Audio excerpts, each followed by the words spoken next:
Hello, hello, and welcome along to episode 30 something, 35 of Beldania. 35. Today I have playing with me Rico. I am Rico, and I'm playing Torrin Goldenbrand, the Gold Dragonborn Paladin. I have Joe. Hello, I'm Joe, and I play Henrik Littlefield, the Halfling Farmer and Bard. I have Bruno. Hello! I'm playing Alessia McPherson, a human battlemaster fighter who's trying his best day by day. I have Josh. I'm Josh. I will be playing Birch, who is a wood elf shepherd druid. And sadly, right now, we do not have Jamal with us. He got involved in a road rage altercation with a snow squirrel. He's currently looking for the rest of his hair, which has gone AWOL, and he may or may not retrieve it in time to arrive. Sparks present or not. Nevertheless, last session we took a boat. Well, we did a lot, but we took a boat specifically up the River Eriswavia. The River Eriswavia is the river that separates Varalia from the rest of the continent of Beldania. And so we took ourselves... Sorry, guys, I've just pinged you to the wrong image. And so we took ourselves to the very front gate of Varalia, where two elven creatures, beings, statues, figurines, monoliths stood at the entrance. And as we sort of arrive at that moment, that is where we left off. So standing before these statues, we pick back up. I hand over to you. You know, it's kind of like that scene in the Neverending Story with the two statues, and they like zap you with a laser if you get like... I can't remember what happened in that film. It's such a fever dream, but yeah, they have these two statues. Anyways. Seeing as your character is the only one who's actually from this place now, I'm quite worried. We were going to ask you if this is dangerous, and you're like, yes, lasers. Yes, lasers and dragons. No. I mean, I think... Are these lasers in the valley with us now? No, they're invisible. Yeah. I've got a question for James. Can we look at the map really quickly? Yeah, you can flick back to the map. So we're all the way... We are here, I believe. Yes. Well... We are the donkey, right? So Varalia isn't a kingdom, right? It's just the name of the continent. What? So it's like here, this isn't like a place. This is just a name. That's a mountain. Right? Yeah, okay, cool. Varalia is the whole country. Yeah. Not continent, country, right? So all of the green forested land to the east of River Eriswavia is Varalia. And it all belongs to the elves. High elves and wood elves alike. So, correct me if I'm wrong, but I have a hunch that we were supposed to go to Serendalen? Yes, I believe that's correct. Let's just give a little bit of a recap of all of the things, right? So, first of all, let's talk about Birch. Birch patrols these... give me my ruler. Thank you. Birch patrols these boundaries, right? This is Birch's career, pretty much, going up and down this sort of the boundary. He is a boundary warden. And Birch would know that there are some preventions of visitors. There are many different ways in which a visitor can be turned away. It's not normally at the gate, it's normally the rest of the boundary that turns visitors away, willing or unwilling visitors. This can be as simple as a forest, sort of the path bending back on itself to those who attempt to wander through. It can be as simple as a tumble of rocks or a waterfall at a sort of inopportune moment turning you back. The animals of the forest itself can protect the land. And when necessary, the boundary wardens, are taught the tricks of the forest to help turn people around in a natural way without really ever being seen. Most of these unwanted visitors that are turned away are not humanoids, we'll call them. Are not races, are not... but more so are predators, animals, monsters, goblins, those sort of things. All the sort of things that might wander in and aren't meant to. Most humanoid creatures would know that Varalia's borders are closed other than gate. Not strictly true. There is a harbor to the east of Peldin, but we will talk about that in a moment. You were given a couple of tasks regarding Veralia. So, what of them? Obviously, the first was quite a long time ago. You were tasked by the Jurex State Confederacy to go to Serendalen and ask the High Wizards and perhaps the Queen of what is happening with the land attacking. It is thought that the land attacking the people, it was thought that the elves would know the most about this. You were also given the name Tarathio? Tarathis. Oh, Tarathis, yes, okay. That is relevant, my mistake there. Tarathis is a druid from a circle who's a little less well-respected. A little further to the east, he's thought to be a bit cuckoo. But certainly the head of the Mages Guild, Jurex State said it was well worth the visit to Tarathis. Or it may actually have been the Elven Rep. You also know that the ocean itself has risen against Veralia, or risen for Veralia. You're not really sure, but you do know that the ocean is closed to those trying to land on Veralia from the outside, right? There was a big wall of water that went up and cascading down again all around the coast. You know that the problems of the land attacking the Veralians have primarily happened in the very southeast near Peldin. And you know that there is something that the Drow told you about that may possibly be druids or not, that the Drow had told the Leonins who told you about east of Eris Wavia, basically where 22 is. Yeah. Well, that is where I want to go, Obvi. Whatever happens, you also know that coming in here, first of all, even with a boundary warden at your side, you may struggle to find a clear path, and it may be that you are led somewhere against your will. Secondly, Eris Wavia is not far, whereas Serendalen and Peldin are very far. You do know the elves have means of teleporting between their cities, so... I was gonna ask, what do we know about Eris Wavia? Or at least what does Birch know that he could sort of relay to us? I don't think Birch probably may have visited the city of Eris Wavia once when he was signed up as a boundary warden. Otherwise, Birch is primarily raised and lived in the forests, correct? Josh? I don't know. It's your character. Sure, why not?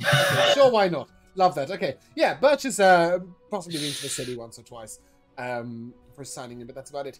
One of the main things about Eris Wavia in comparison to Peldin and Serendalen is a lot racist.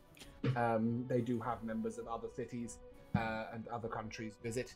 It's a little more metropolitan. But it's still Elven. So expect full trees, weird spiraling buildings, usual magics. A thing. We've been at journey for long enough. Perhaps we should take rest and refuge in a nearby city. I agree. I also think we should establish a list of priorities and try to map them out before we make a full move. Although I do agree that we should go to the nearest city as like the top priority. Yannick, would you agree? Well, I suppose. I'm not usually one to rush off to a city, but if it's going to be hard finding a way around in this sort of place, I guess the sooner we can get to somewhere where, I don't know, we might be given either a better way of transport or just permission to move about. If they're likely to just sort of have the forest yell at us, then we got to get to a point where we can negotiate at least. That's fair enough. If anything, we can stock up supplies and Yep. So hoof it the old-fashioned way. Birch, what do you think? I think you people spend too much time talking and not enough time living in this Proactive moment. thoughts. Look at the wonders around you, the smell of the fresh grass, the beautiful sky. Why don't we just go and see what happens? Yes. The beauty of a tree. No trees in sight right now. The beauty of the grass. Wow. Torin will bend down and just grab like a handful of like blades of grass and just like Torin, no! smell them. You just killed the grass. And then I'm gonna stuff some in his pocket. Torin, you kidnapped the grass blades. Yes, something like. Right now you stand looking up at these statues. Such would know that you haven't really entered any. Obviously, the look of disdain and disgust on his face from Alessio saying that stuff is just in the grass. In the grass. Yeah. Ridiculous. Why are you mad at me? I'm Obviously- defending you. Obviously, And guys, it's just quickly. Sorry, let me just get this out. Thank you. We have a cart. We have a donkey. We have, I'm assuming, Tamarind. Correct. I was about to ask actually. I'd summon Tamarind. Yeah. Is this the time at which Alessio now decides it's time to de-shrink the horse? Mercury! Yes? My baby. Yes. Oh, okay. The horse grows. Meaning that only Birch is unmounted. You can ride with me. I think she must be okay for that. Are you on crack? Are you on What have acid? I done to you? No, I'm good, thank you. I will instead take out a little. I have on a necklace a wooden carved whistle, and I will blow in said whistle, but no one will hear anything. And then galloping towards us from left of frame. I would is say a gap between, so sort of like over here, right? Ooh. Yes. Will be a adult-sized elk that I will. And then, as like it slowly approaches, I will pet and feed it an apple, I guess, and then I will climb on top of it. Wow. A majestic steed, Birch. Torin, he just summoned us dinner. Nonsense, Alessio. This beast is far too majestic. The slave for sustenance. Dragonborn don't eat elk? Yeah, we prefer a smaller animal. Goats. That's awkward. I bet. thought we were gonna eat that. Well, okay. Well, I won't eat your mount, Birch. Don't worry. All good. Birch isn't even listening to you, people. Birch is just like muttering to the elk. I mean, you guys wouldn't know, but he's basically just having a conversation with the elk about where it's been and, you know, how the land is and stuff like that. He is, of all people, paying the least attention to Alessio. So yeah, you do get some news. Goings on at the borders. Probably a little difficult to understand, but trees are quiet. Wind speaks less. But predators are scarce. Interesting. I have the world's wettest cat on me. Okay. That's fine. I'll just I'll thank it for coming to my aid, and then I guess I'll wait to see that everyone's ready to move on. And I suppose I'll be the one leading them. Mm-hmm. Yeah, in terms of the sorry, I've made myself laugh with my brilliant Roll20 comment. Regardless, yeah. So in terms of the trees being quiet and the wind not speaking, you would know that it's in these elven old forests, like common for alive. They are very alive, but sort of they're so old that they've taken on sentience. And the wind speaking is sort of, it's a very elven turn of phrase. The wind doesn't really talk. On the wind comes news of Are we going to head between these two statues in Manavera? I believe that is the way. As you reach the exact sort of... There is no marker on the ground, but you can feel it. There is a palpable boundary. Once each of you reach the sort of point directly between the two staffs of the elven statues. We'll start with Hennick. Hennick, as you reach this moment, you feel a pressure in the air, like the air is heavy. You also smell loam, fresh earth. You can smell the soil itself, as if the morning dew has just fallen on the grass and you've just woken up to that sort of outdoorsy smell. Rich arable soil. Feels very natural, very peaceful, but at the same time, slightly foreign. I will need a charisma save, please. But you make yours with advantage. Fight of nature. Will my companions be getting my +4 to saves? They'd be if they were 10 feet from me, basically. I'm gonna say no for a very specific reason, but we'll get to the reason in a moment. So yeah, Joe, without that +4. 23. 23, yes. One thing of note, Black Radish didn't even hesitate. Straight on in. Sure. Almost a slight...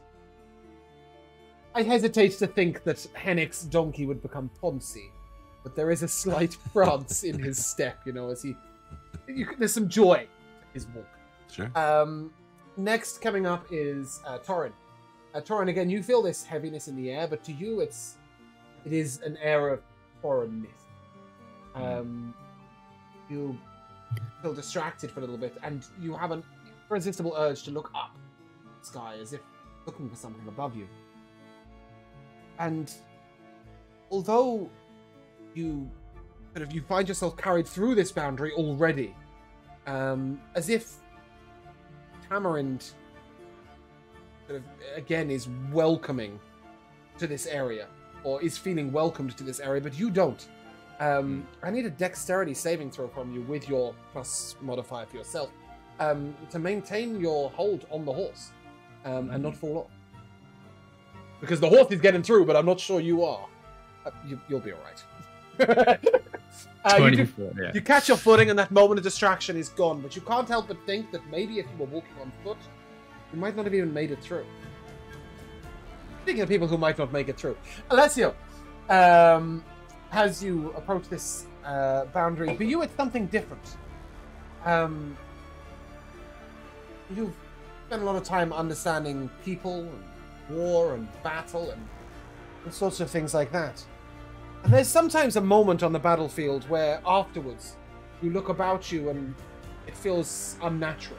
It looks after the battlefield like, how could this all have happened here when now it's empty? After the battlefield is cleared, right? And it goes back to just being nature. Go on. I was going to say that when you say that actually strikes something in me. I think you would be very familiar with that concept of like something blossoming after the battle. Yeah, but there is something unnatural about the area itself, right? It always feels like, suddenly the people are not here. There were so many soldiers here, and then suddenly there is nothing. There's no weapons, nothing? Often after a battlefield, right? Is when it's really cleared. If you revisit a site of a battle you fought a year ago, right? That's what I mean. So in this moment, you sort of, as you step up and you feel this heavy air and almost unwillingness to walk through, you hear great battle cries on the elven voices, as if a huge battle was staged here once. For a second, as you look about you, there's a charging wave of soldiers into another one, but they're ethereal. They're ethereal. You can see that they're in a memory, but you know that something monumental they once battled from long ago. And then, what are they screaming? Oh, you do speak Elvish, don't you? I do. Yeah. So yeah, this is very much sort of, charge and fire and hold your ground and those sort of very much just battle-y shouts. And one man stands above the rest, a very tall silver helm on his head, spear gripped in his hand up high. And he almost catches your eye before the image fades.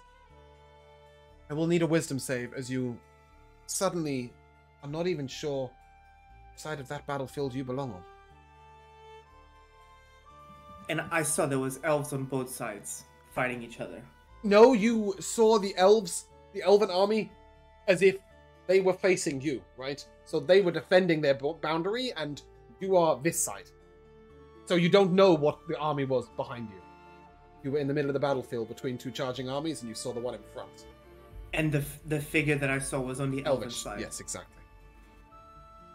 Okay, this is a lot to take in. You asked for a wisdom save, right? Didn't ask for a wisdom save. Okay. Sorry, I posted the notes in the chat just so I So don't the lose point them, being of the wisdom save is you're trying to almost understand which side of the battlefield you belong on. I could have won. Not the For a elven total of side, 2. it would seem. So yeah, there's sort of this moment. Again, you're riding a horse, right? The horse is pulling through, right? It feels totally, almost excited to enter into these lands. But Alessio, you stumble back on your horse as if somebody has hit you physically in the chest. Bonk. Your breath sort of catches and your eyes feel heavy and drowsy. Do I fall in the grass? Like, do I get, like, knocked back into the grass? No, as you sort of ricochet backwards, you slump forwards onto the horse, Oh, unconscious. Mercury, I'm sorry. And the rest of you will simply see Alessio lying flat on his horse, head forwards. But Alessio, you're back there at that battle. Your Oh, mind. shit. And you see these elves charging past you behind you. And as you turn back, you see an army of humans charging towards the elves. We'll come back to you in a bit because you're unconscious. I'm Birch, so shocked. Birch, you will have seen this before. Not the Elven War, not the anything like that. But you will have seen some visitors can't maintain their consciousness as you walk through the passageway. And indeed, once you make it through the passageway, suddenly what you were looking beyond at, this tall mountain cresting over flat lands, is not present in the slightest. Instead, you find yourself looking at a fairly beautiful forest. There's a little path on the left leading up, and standing on the left, you do see a man. With dark black hair. And behind that, you see a small wall of elven build. You've come to a boundary outpost. Birch, this is an outpost you would know well, though you do know that it is not particularly close to the border. Oh, elven magic has sped you on your way to somewhere. Where it is, you're entirely sure. The elf on the hillside wanders down towards you, hails you. Obviously, Birch, you speak Elvish. Hennick and Torrin, do either of you speak? No, I mean, if it seems No. like there's going to be a need, I can do tongues. But No. for the moment, I would let Birch do the communicating. Do not. So he briefly greets Birch in Elvish. And he calls you Watcher. Watcher, welcome home. Your travels went well. You seek respite for your companions. I mean, no, right? We haven't really done anything. Well, you are interested. You are interested in them bringing their stories of what they witness in terms of the land attacking Earth to your people, right? So there is that element you kind of do. Sure, yeah, then I'll say to him, not so much respite, but we do bring news of the chaos that is ensuing overseas. These people have had first-hand experience with this, and so I am taking them to pass on their story. You'll need to pass that on to Adrios in the village proper. And then he turns and he sort of bows very low, first to Hennick, second to Torrin. He says, warriors, adventurers, comrades, welcome. Please feel at ease in our lands. Hear that you bring news of great importance to the elves. and that you have fought a battle of your own against these strange phenomena. We defend against ourselves out in the east. Ah, I see one of your comrades did not take well to the border. Let me. He moves over to the... Must you? He smiles. Humans, eh? Puts his hand on Alessio's shoulder. And he speaks, calling you in Elvish to awake. Alessio, you'll wake from your dream. I'll reply in Elvish. Just 5 more minutes, please. Let me sleep. I'm liking my dream. A human with a sense of humor. Rare. Before everything gets carried away, can I please make a history check to see if I remember what is the name of that battle? No. No, you would have absolutely no clue. This is not a battle that is written about in books. This is not a battle that certainly the humans don't count records of the battles they lost, don't well, no, because even without you saying that, my immediate thought is like history is written by the winners, so the humans would have lost. So, and not only that, I think this is it sort of predates the written histories. You would have noticed looking at that's what I will take. Actually, I will take a it could be an insight check, but with advantage. That's the one. You might be able to be a bit more accurate than a long time ago.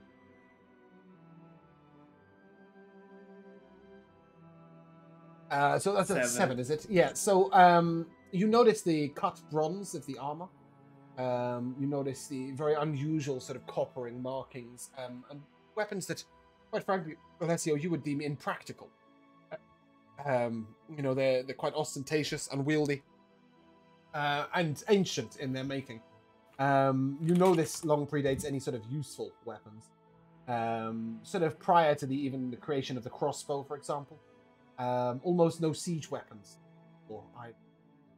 This really was a battle fought, with sticks, with daggers strapped to them, spears, those sort of fights. So whilst you can't be very precise with the date, because Alessio has written history and that's brilliant in terms of architecture and weapon creation. But he certainly would recognize those weapons to be long before anything you'd even seen in like human museums and such. I'll find out. Must at least be a couple of millennia. I'll find out when. Don't you worry. With that, he sort of gestures for you to be welcome in our village. Is there a war happening? Oh, well, I just of sorts. In the field. You witnessed it. You're a soldier. That wasn't in real time. No. What are you talking about, Alessio? So was it? I think I had maybe a prophecy. No, it couldn't have been a prophecy. Those weapons were way too outdated. A flashback. I saw something from the past. I'm sure of it. Well, you seem to have answered your own questions. But when exactly? What happened? It is difficult for me to say, though, given your race, I would assume that you witnessed one of the wars that we have had with humans. Our spellkeepers can be a little literal with their warnings to those that enter our hands. I see. I felt this magic. You will all have felt it in one way or another. Even those of us who are returning home feel it in the slightest. Only the boundary wardens themselves do not feel it at all. It is their magic to keep. He sort of nods to Birch with a sign of respect. But I suppose that comes with a price of its own. I'm a family man myself. I like to keep with that family. Perhaps I might show you into the village. Please. There is somebody who would like to hear your news. Oh. And with that, he leads you into what is... Village is a strong word for it. There is a huge tree with sort of a little bit of a wall around and perhaps 4 or 5 sparse buildings in a couple. It looks like most of the elves visit here during the day, for example, or during an afternoon. They don't. No one seems to live here, perhaps apart from this gentleman,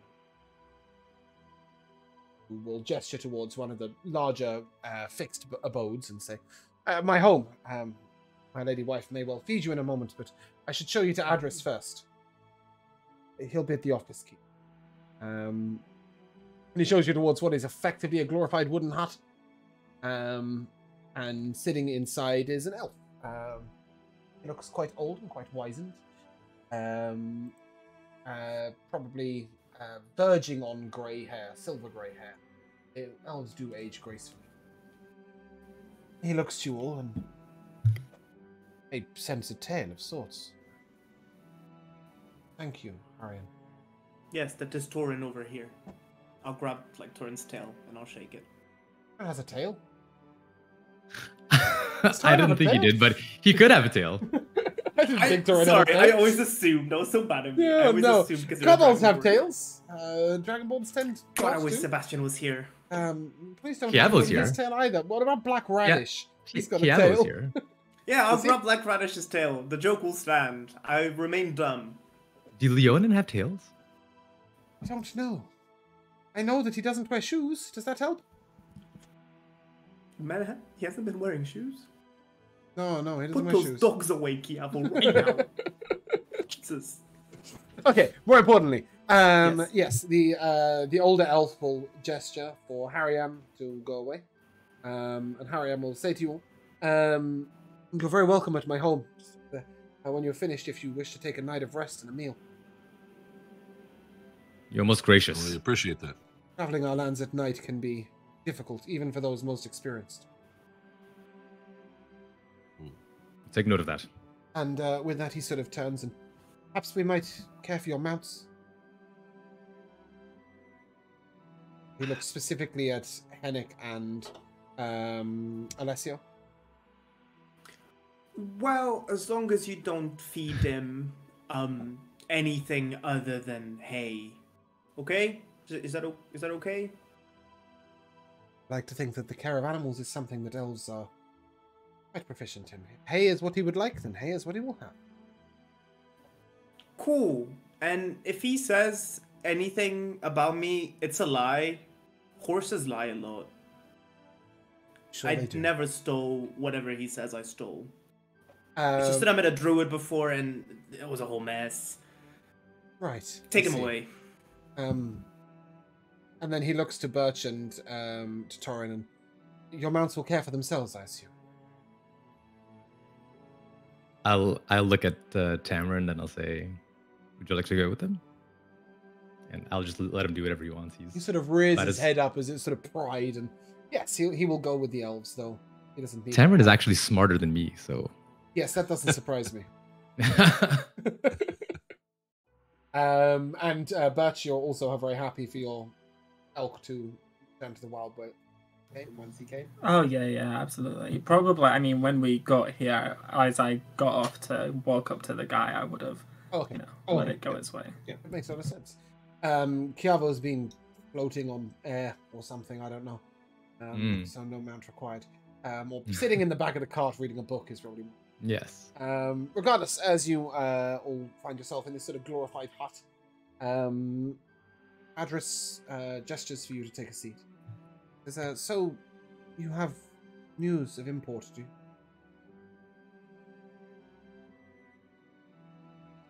Well, I suppose so. Oh, We originally set out for these parts. you have news of import too? We share the same news, Master Elf. He looks to Birch and they speak for you? They do not speak for me, they speak for themselves. I have not seen the same things that they have. And I kind of turn back to the party with a raised eyebrow and turn back. But I would like to speak to you once they have gone to rest.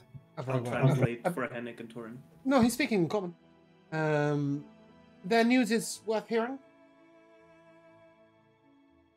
I believe so. Very well. Yes, Halfling, please continue.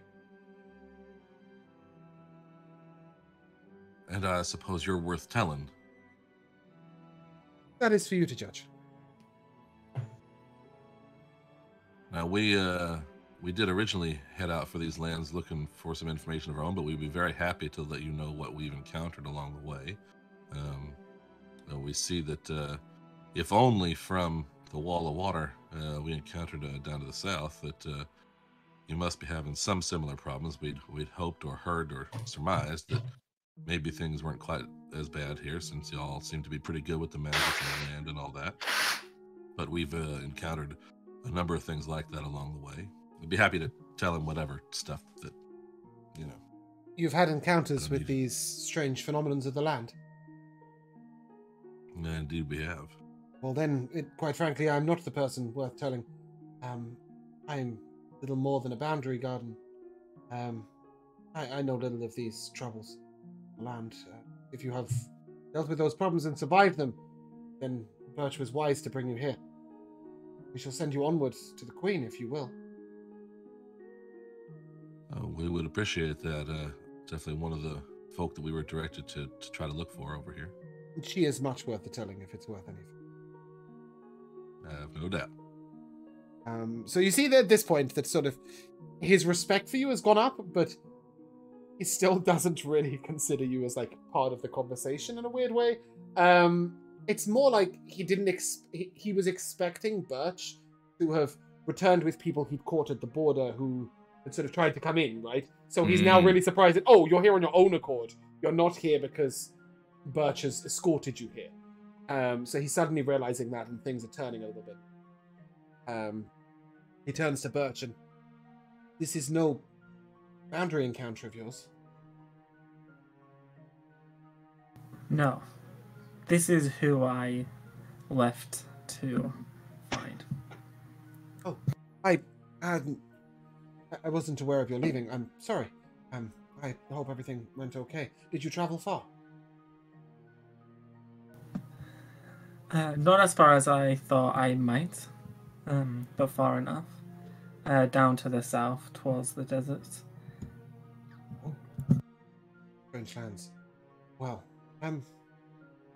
far be it from me to keep you from your important business, I'm sure. You may join Harrian for a meal, and if anybody can direct you best, Harrian. Said you seeked information as much as share some. Was there anything I might assist you with?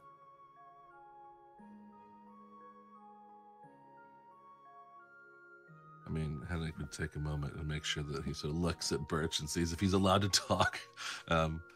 But since Birch doesn't actually really know much about what we're after, eventually he'll have to take over, I would imagine.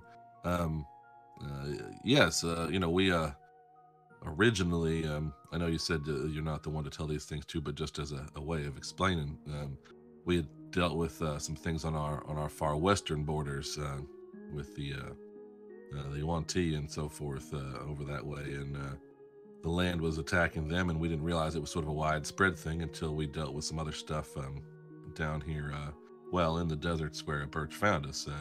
We were taking care of a very large mountain or plateau of sand that had risen out of the desert and had a seemingly related massive whirlpool in the sea, and we got those things under control, but we still know that by no doubt you must know more about these, or your people here have some more information about how to handle these things than we do, and that's what we're after. Plateau of sand.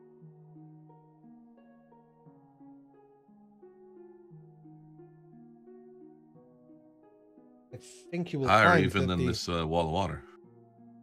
I think you will find that the troubles of the elves and the troubles of Alien are quite different. But the wall of water, as you refer to it, is Varalian protection. We believe we have received invasion. We seek to deter any further incursion. It is our lawkeepers that raise those walls. No feat of the land itself. That I can tell you for free, but the types of troubles we've had, well, Arian's seen them himself. Perhaps you should speak to him. meal. Harian is the gentleman who escorted you in. Mhm. I said I was assuming to. Well, I suppose I must do my duty. As I said, I'm a boundary guardian. Those who come into the Elven lands, the boundary guardians take responsibility for. So you pass onwards. I'm simply question your names if that's okay. This is a record. That's, no problem by me. I'm Henrik Littlefield. Appreciate it, and I'm assuming the process continues. And he will But does write that on mean the- that Birch's responsibility is to guard and protect us? No. As a boundary guardian? But guards the boundary once you have passed through the boundary and you are now within Veralian lands. Well, the responsibility is your own. Good. We merely like to be aware of your names and that this is where you were admitted.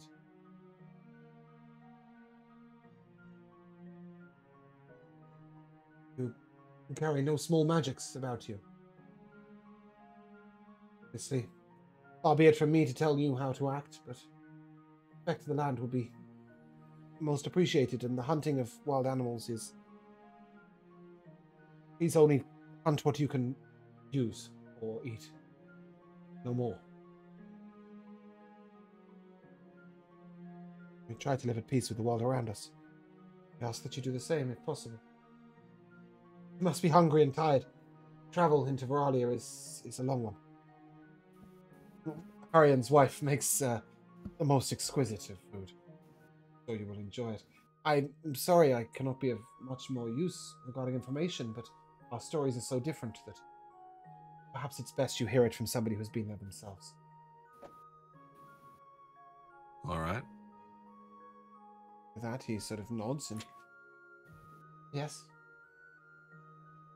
Once everyone's left the tent, I want to be the last one to leave. Birch is, staying to have a full-on conversation with him. I would also like to stay to have a full-on conversation without Birch. Do you say anything? I guess I'll kind of sit around, lounge, look at the curtains, thread them with my finger. After a couple of moments of this, even the elf gets impatient and... you were leaving? No. See. Is there a... What do you want? Jeez. I heard elves were dicks, but you guys take the prize. Anyways. I am here on behalf of another elf who told me that there is a drow in the east that's trying to make contact with some organizations. People have no back where I'm contact with the from. drow.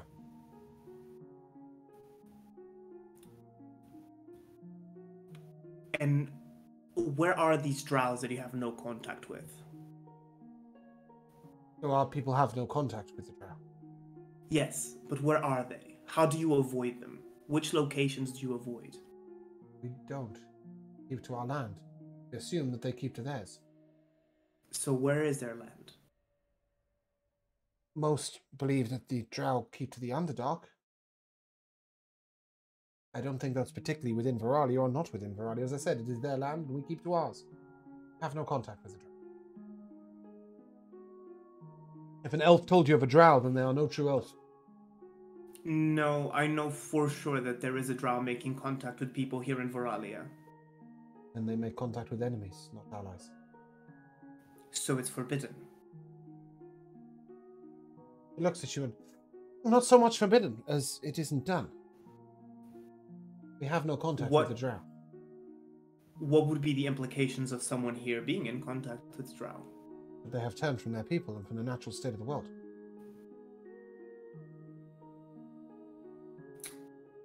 Okay, well, I'm gonna go. Just a heads up, Bruno. No elf told you about a drow. And there was I made that mentioned. part up. Okay, yeah, good. There was no elven connection with the drow whatsoever. No, not at all. Okay, but good. the part about the drow being connected with someone here in Veralia. Very is true. correct. Yes. Yes, I just made up the elven part because I didn't want to tell him my motives. Okay. Absolutely. So yeah, I'll just point. Yep. Thank you so much. And maybe next time you think of judging a human, maybe check your own people because you got a bunch of turncoats. I'll see you later. Thanks for dinner. Well, and I'll walk Wait, out. wait. Welcome. Yes? Where were these questions leading? Nothing, I did see old Alessio asking things because I feel like them. Excuse an old man, but perhaps you could discuss this outside of my hut. There's nothing to discuss, don't Be worry. appreciated. Yeah, I'll see you at dinner, Birch. Don't worry about it. Just keep your little pretty head on tight, yeah? Sure you will. As you leave, Birch, you will notice that he does something. Speaking. It looks like he's concentrating on something at a distance.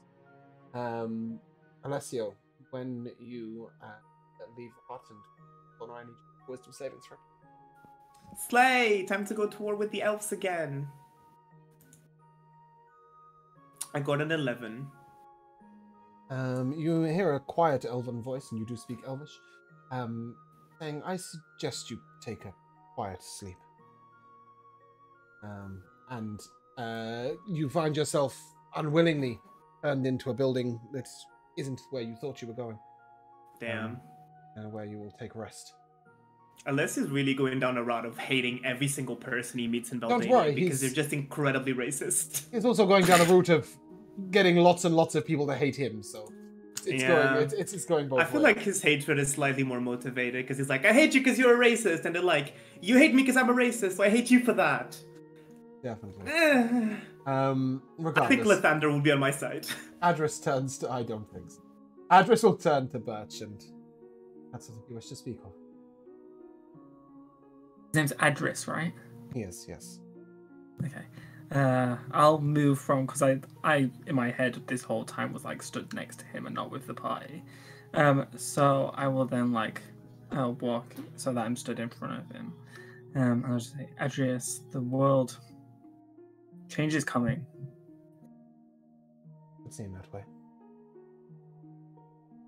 We turned monsters back from the borders of the last few weeks that we didn't even truly...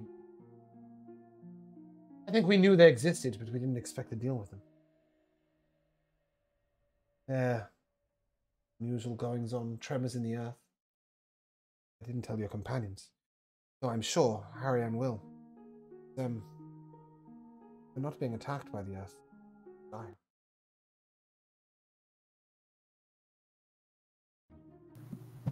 What do you mean? In what way? A disease upon the land, like a blight fleck. It's like a wax. It grows all over the crops, the trees. Started at the east coast. Made it almost 16 miles in from the coast. Land dies at its touch. Wildlife.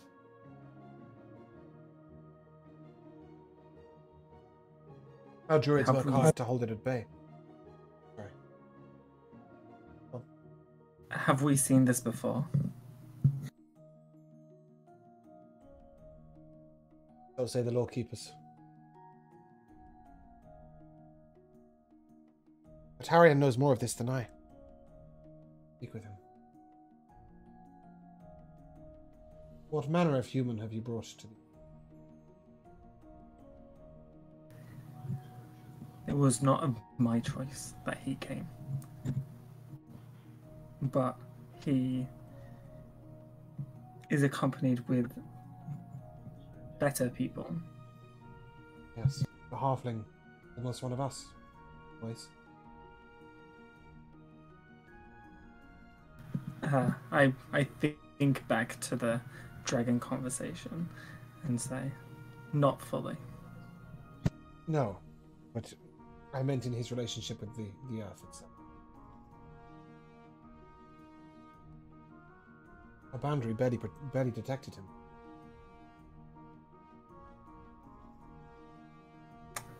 Perhaps he has an elven lineage that he does not know of. Well, anyone could only hope for such a thing. It is unlikely given his height. And he smiles. I'll chuckle. I'll say, yeah, but have you seen those ears? Be that as it may, you have nothing more specific to report as to any matters within our boundaries. I don't believe so. Just if to the east the Earth is fighting back, are we so sure that this is a bad thing? It was fighting back. One thing, but it is dying. It is not the same. We heard tales of what had happened in Halion and in Gazellen, but those we've sent to explore return with tales of a land rising in a primal state, a natural state. Dead is not a natural state. Is it possible that two different things are happening? Aren't they always?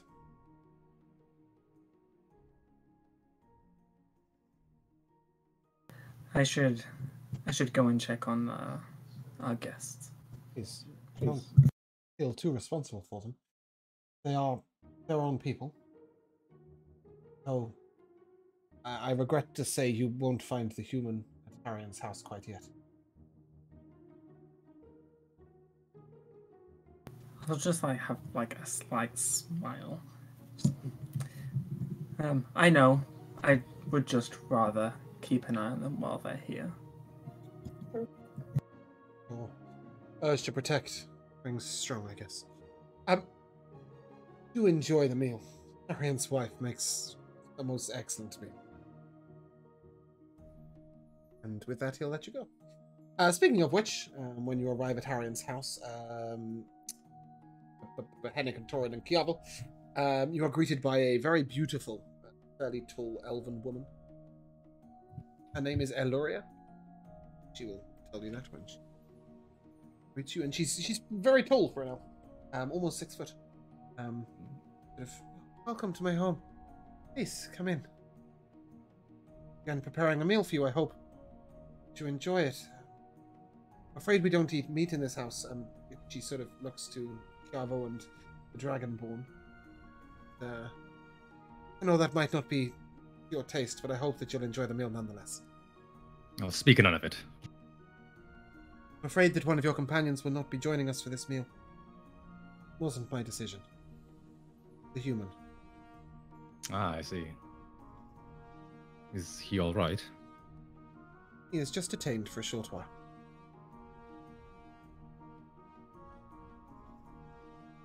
Torin will sort of slump disapprovingly, but he'll say nothing more.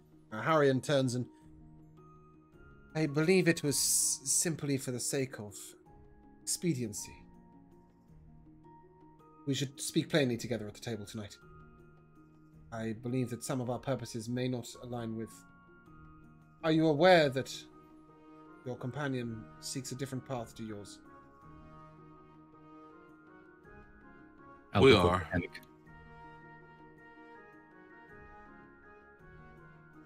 Yes, he has. Sorry. That's right. He has his own. He has his own motives. Yes. Yes. He has his own motives. But he's been handy in many of the troubles we've gotten ourselves into. Yes, due to his prowess as a warrior, we decided an altercation was not in our best favor. Though it might seem cowardly of us, we may ask you to retrieve him.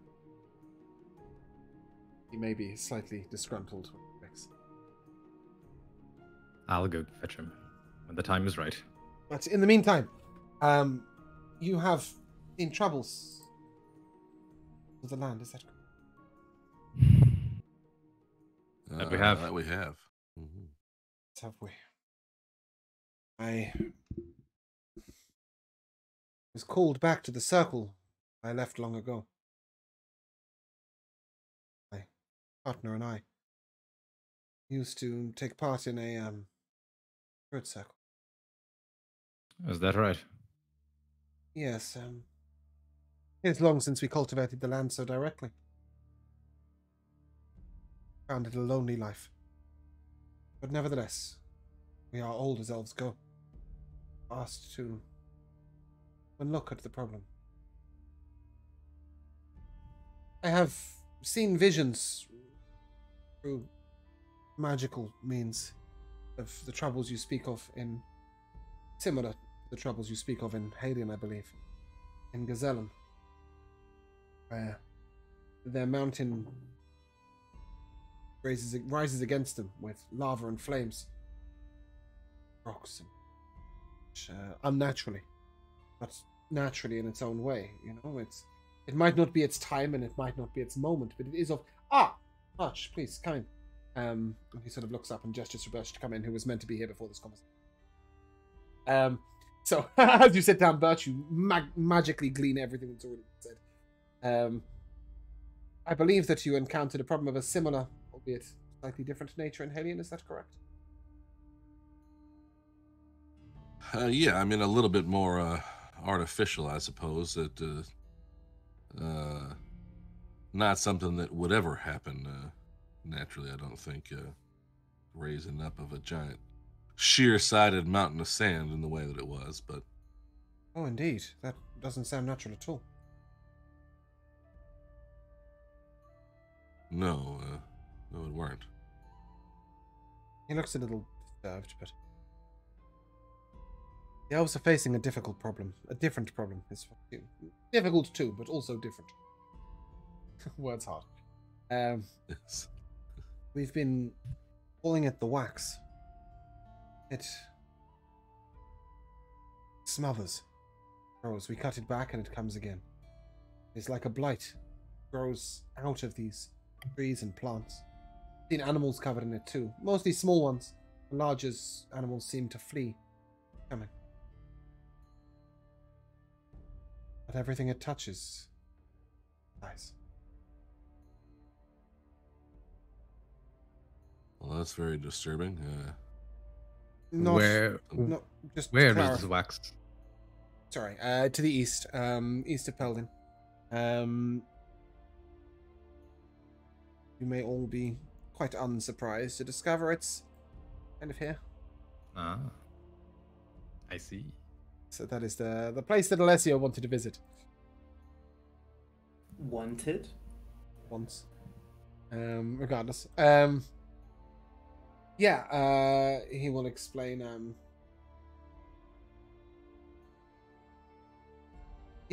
sorry. Got you distracted by something. That humanoids don't die at its touch. The elves have touched this wax and not died. But in terms of the wildlife and the nature, died at the time. Yeah, blight coming for both plant and animal alike is very unusual. Yes, you see to the heart of it very quickly. It's worrying. Very worrying. What's the gentleman's name again? Harian? This is Harian, yes. Yeah. Harian, do you have any idea or theories regarding what might be the cause of this?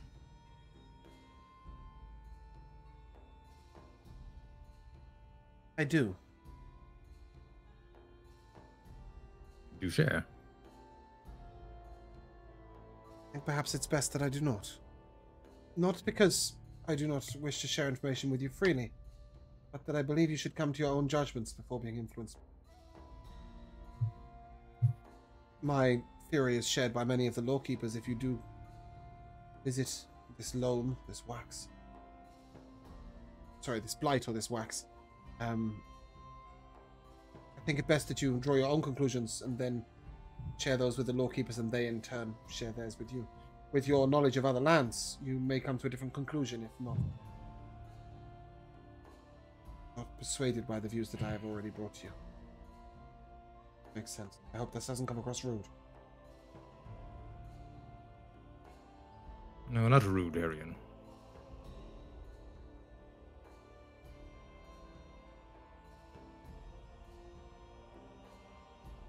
I'll turn to Hennick and sort of say, what do you think, Hennick? I'd like to see this for myself, but I think I think we both know the potential. I mean, it just It seems we come looking for I don't know, hope of a sort, and find out another problem that it seems fate wants us to look into instead of the other way around. Well, Adris said that specifically you, Hennick. Hennick, right? That is correct. Oh, that is my name, yes. The Boundary barely recognized as a visitor to these lands. You have a relationship with the Earth, I believe.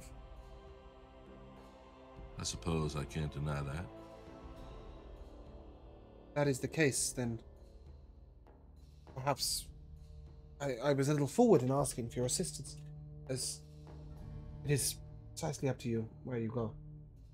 Highly up to you. Nevertheless, if you were to visit, I wouldn't want to corrupt your views. But if you were headed elsewhere, there may be others who can share with you the mysteries of the East without you having to visit it directly. Especially if you seek to visit the Lady Queen, for example. Yeah, I guess, I mean, I imagine you have your most learned people looking into this already. Very much so, though it is a failing of the elves that we are an insular people. Those of the elves who know their magics learn it from other elves, teach it to other elves. As such, our magic is most powerful in its elven ways, but often we understand little of magic of elsewhere.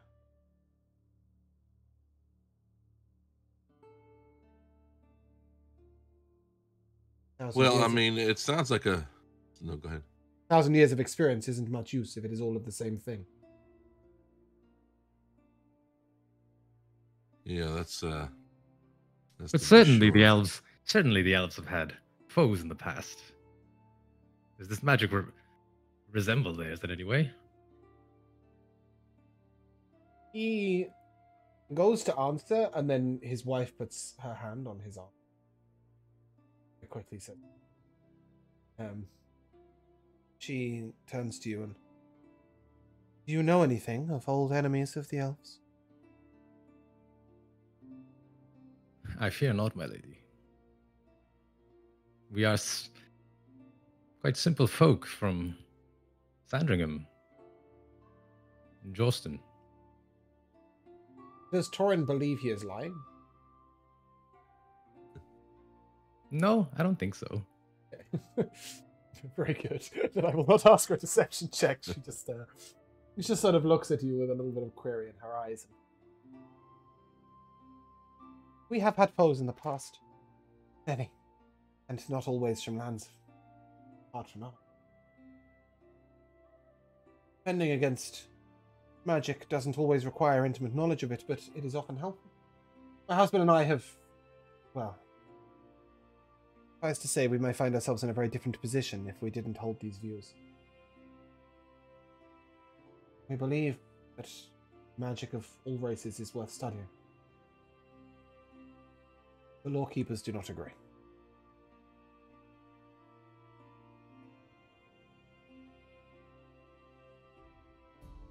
If you seek... I kind of wish Kiaba was here because I would look at him and see what he had to say about that. But he's our lore keeper. Yeah, no, he's busy fighting snow squirrels. Sorry. Sorry. Yes, but she sort of smiles, and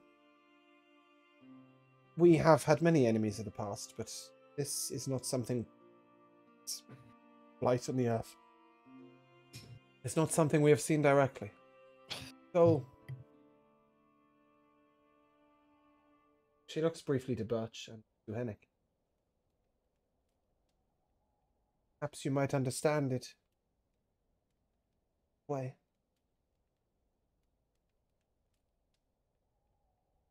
Let us not be so indirect. You have the ability to grow things, do you not, both of you? Or other? Yeah, I've been known to have a sprout or two. Comes to magic, usually works in both ways.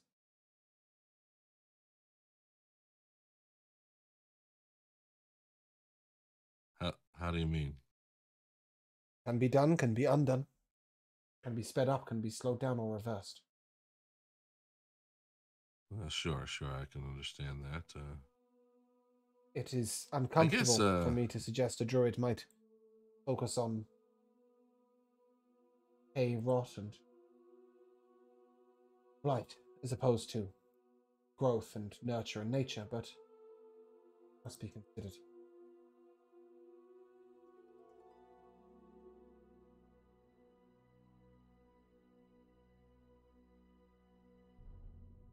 I guess my concern is, my curiosity is, in terms of where we're going to go and so forth, is who's looking into this and who's going to consider our point. These lore keepers who are not so interested in the outside points of view on the magic and so forth. What exactly sort of body is that? Who does that include? The Lawkeepers are our greatest of spellcasters, most learned of our historians, and most deep in the comprehension of history of our historians. But you are right, they are not particularly welcoming to outsiders. Queen, however, is different. All right, so she's on the outside of that at least. She will gladly listen, though she may not take your suggestions. Keeps her own counsel. I know it's a great wide land, and I don't want to suggest that y'all know each other somehow. That would be foolish, but no, you would be quite accurate in that thought. However, you do mention druidic magics and so forth, and your involvement with that. We were given the name of a person called Tarathis. Is that somebody you might know? She sort of smiles wryly. And his sister. Very, very well. Was a lover of mine in the past. Tarathis and Tarathiel are much akin to us. Powerful in their magics, but not respected for their opinions. They also believe in the magic of outsiders. Well, all right, that's what I wanted to sort of find out if I could. I appreciate that information, but I don't want to make a trip up to the area where we might find all those folk if it's of no real use. But even knowing that there might be some openness to sort of sharing ideas there, I guess we still have to consider whether we would go check out this blight on the way. Not that it's well, I don't know these lands real well, but I doubt it's really on the way. But I might say so. I do not believe you will find any answers from the elves. Even those as open-minded as Tarathis and Tarathiel.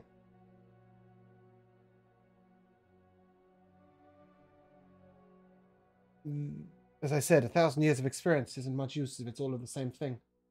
We do much know not only each and every elf that brings life in this land, but also much of what they think and believe.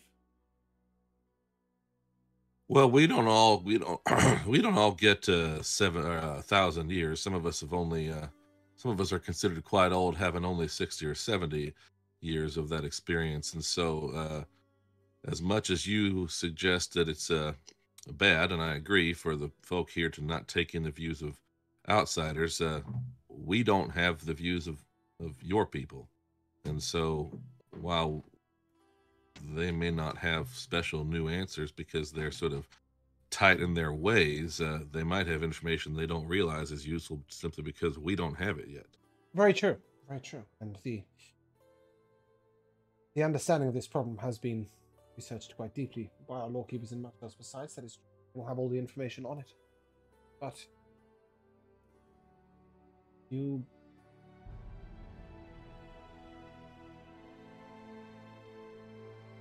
she turns to her husband, and her husband sort of nods briefly. There are many within our land. Not all are elves.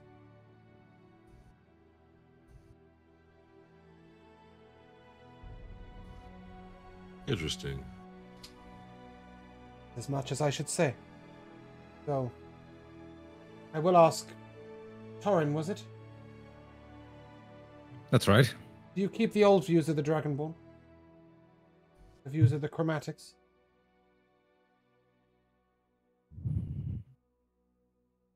Can you clarify what you mean by the views of the chromatics? Like the fact that the chromatics are sort of Like green dragons being enslaved and stuff evil, like that. enslaved? Yeah. I do not.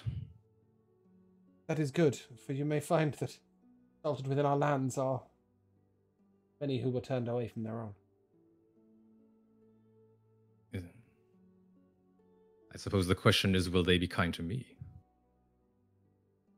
I truly doubt it. But I'm sure your charm will overcome that. Speaking of your charm and that of your companions, I don't suppose you will wake the human for us.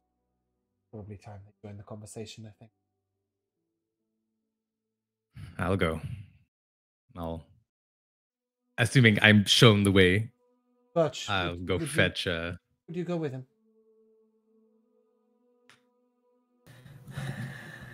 Not really. I won't say that out loud, but no.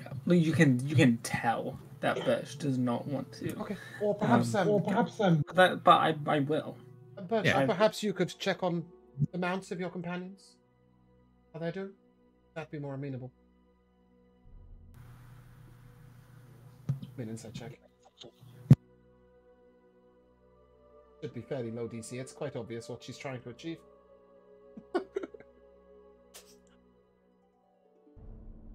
13. Yeah, that'll do. She just wants you out the room. She doesn't really care why you go. She seemingly wants to talk to Hennick one-to-one. If can I roll an insight to see if I understand this? Sure, but yeah. Actually, no. I suppose Torin's not particularly uninsightful. 14. Yeah, I think you also know that it's sort of. I'll look over at Birch and I'll just sort of say, "Come along, Birch." I'll leave the house with Torin. And her husband. And I'll what? And her husband, by the way. That's who's leading you to sure. the. Yeah. Oh, okay. Yeah. Then that'll leave me not having to show. That's fine. Yeah. I think. I don't think I will go. Hey, Hey. welcome in, Now you Kiavo. got to get him out of the house too. Kiavo's already outside. Welcome in, Jamal. We are going to take a short break in like a minute. So if you can just listen quietly for a couple of minutes, and then I will fill you in the break. Yeah, sorry, Birch, continue. Yeah, I mean, I trust that the mounts are being taken care of. So I think I'll just walk around the village. I don't know if that's the right word for it. Sort of. Yeah, I think I'll just yeah. I suppose I'll also say to Kiava and Torin, I do not wish to speak to the human anymore on this evening.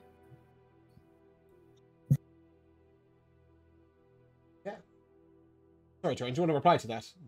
That is that's your prerogative, Birch. Do give him a chance. He's excitable, but he's a decent man. I'm a decent man. Decent men don't lie.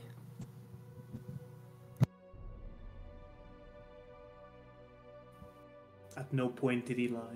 Apart from the elf. Well, I no, don't actually know who told me that.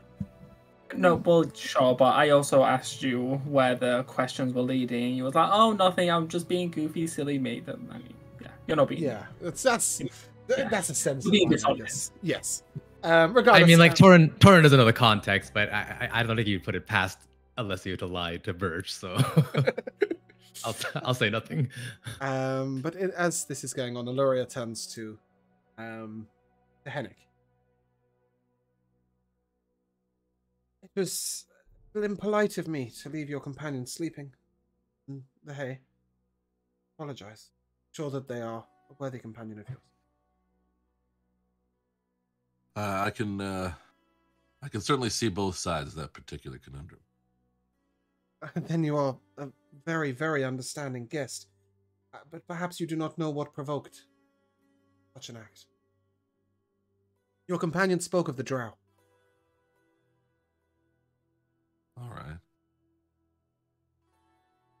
Common saying in the elven lands that we do not speak of the drow. If we never speak of the drow, then nobody will ever understand anything. Andrus has asked that I explain to you and you alone. The drow keep to the Underdark, but they make raids above ground. They take lives. They make no discrepancy between women, children, men. They do not fight in fair battle. Poisons, raids, burning. Get the idea. There are drow within Varalia, and there are drow without. But not speaking of a problem doesn't get rid of it. Much more of this elven view that I'm telling you about that you will need to understand to thrive in Varalia. Or at least you will need to understand to avoid thrive in Varalia. It's a difficult thing to speak ill of my own people, but not explaining the issue to you will allow your companion to make the same mistake over and over again. Perhaps Adris was a little hasty. Well, I'm not so sure information's going to prevent that, but I appreciate it. I don't know if you have any hold over your companion, but you could ask them not to speak of the drow again. Is much akin to me entering the hospitality of your home and spitting upon the floor. Well, I understand. Of course, where I come from, such a thing would be disrespectful, and yet I like to think I wouldn't be above... Well, it's not so far for me to bend over and simply wipe it up myself. I said, you're a very understanding guest. Well, I like to think I'm also an understanding host. The same cannot be said for many of the elves who you encounter. I can say clearly. My husband is correct in saying that there are many within our lands that are not elves. You can include the drow in that. I imagine that what he was trying to tell you, indirectly as is his way, you may have to ask questions of who are not the elves to find answers. I wouldn't go knocking on any drow doors if I was you, unless you are very well armed. Well, don't look for trouble deliberate like. Alessio does, but well, yeah, we can handle ourselves. Say what you will of the humans, they may be hasty, but they progress more swiftly than almost any other race. Maybe they do that because they are not afraid to step on toes, so to speak. Yeah, not that I find it pleasant to be the toe. If you would let him know about the drow, I would most appreciate it. I will certainly mention it. In the meantime, we will take a short break. Right back. To the second half of Beldania, episode 35, where we are currently experiencing... Hello? Who that? Sorry, right. Yeah, I think it's you, Jamal. I think we have a woman entering the conversation. Yeah, sorry, that's my mother. Yeah, no, I'm back home. Hello. No, I'm joking.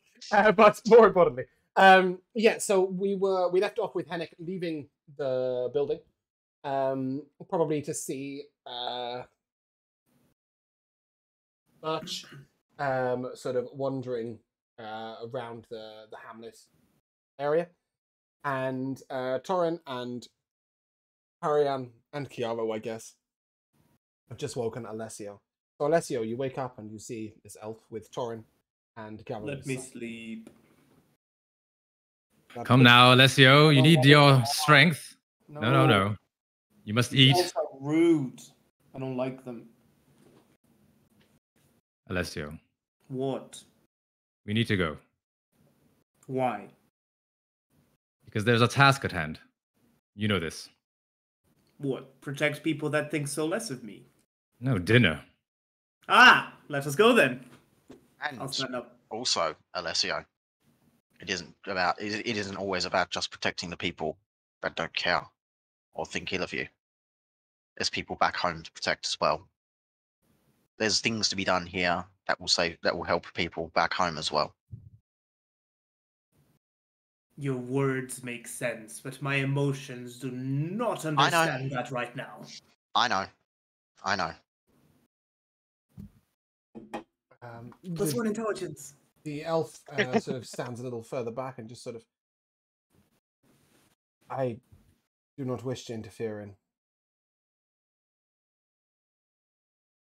what, but there is an explanation for the way you've been treated. I believe your comrade will let you. They're just down this path, and he turns to Torin and says, "Torin, I think you can find your way back to the house. Yes, of course. I'll leave you to sort matters out on your own. For what it's worth, sorry you were manhandled." And then he sort of, you can see like it's not easy for an elf to apologize, so he sort of quite uncomfortably sulks off. What does he look like? He look like? He's over there. I'll twirl one of my little braids. Long dark hair. Well, you know, it happens. I'm sure that you have a lot to hold my people accountable for. So maybe I was slightly jumping on the edge. Far from it. I have that wasn't there. No problem with any race. With perhaps a couple of exceptions, but humans are not one of them. I'll assure Alessio. I know this to be true, Alessio. Oh, Torin, don't worry. I am assured. So, do you patrol the area here? No.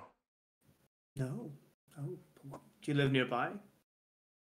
My home is where you'll be eating tonight if you will join us. Accept our hospitality. Do not patrol at all. I was once a druid of the land, and I use those arts to maintain a comfortable life for myself and my wife. We do our best not to interfere in politics in any way.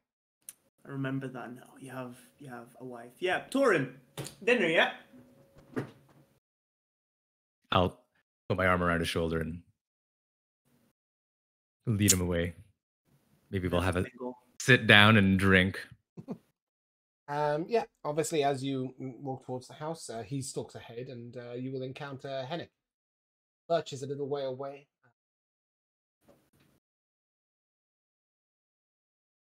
Hennick! Alessio's awake. Hello. I see you found him. Yes. Alessio, sorry that you were magically compelled that way, I believe is what must have happened there. Don't worry, Hennick. I see it as a blessing. It takes so much sleep to upkeep this. Yes, water under the bridge. Somehow I didn't think you would mind overmuch. Listen, I'm not too keen on the way they think about everything around here, but we do need to make our way about these lands, and we want to try to, let them know what we think without doing it disrespectfully. But more important, even though every single person we've met here so far seems to be pretty open, although that Andreas guy, I guess he's a little low down on us a bit. But these folk here seem to be pretty open. But generally speaking, they have let us know that we really should not go about mentioning the drow. That seems to have been the sticking point in their craw that caused them to treat you as they did. I don't think it was right, but I think, there are many things we ought to talk about just amongst ourselves as we go on, but that should be one of those topics that just stays between us at the moment. Why don't they want to talk about the drow? Well, people don't. People like to defend their blind spots, oddly enough. So he put me to sleep because I told him about a potential thing that they don't want to talk about that is happening. It would seem so, Alessio.